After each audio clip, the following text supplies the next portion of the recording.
اقل بكثير من الام اللي ما حاولتش ترضع طبيعي في الايام الاولى بعد الولاده.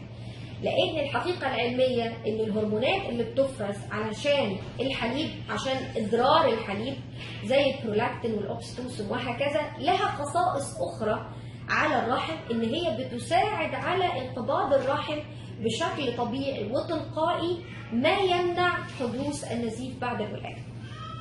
بالاضافه كمان ان الام اللي بترضع طبيعي بتقدر ترجع لشكلها الاول ما بعد الولاده بشكل اسرع من الام اللي ما بترضعش، لان الرحم بيوصل للحجم الطبيعي بتاعه بسرعه كبيره اكتر من الام اللي ما رضعتش طبيعي.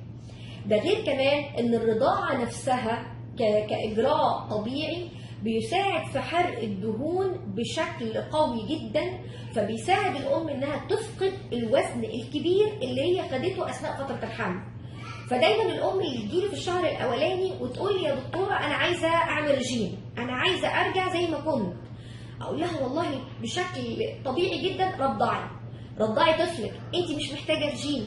مجرد ما هترضعي الطفل بتاعك بشكل ملتزم ومنتظم هتلاقي نفسك فقدتي في اليوم الواحد ما يزيد عن 3000 كيلو كالوري، يعني احسن من اي رجيم في الدنيا انت هتعمليه. فتكوني خدتي انت فايده وطفلك كمان خد الفايده المطلوبه. وجد كمان، ودي اعتقد معلومه كلنا عارفينها، ان الام اللي بترضع طبيعي اقل عرضه بكثير للاصابه بسرطان الثدي اكتر من الام اللي اهملت الرضاعه الطبيعيه.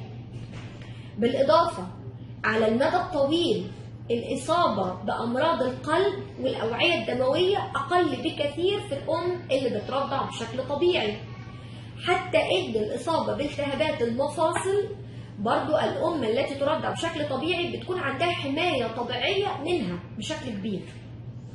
يمكن دي نبذه صغيره من الفوائد اللي انت هتقدري تحصلي عليها لو رضعتي ابنك بشكل طبيعي.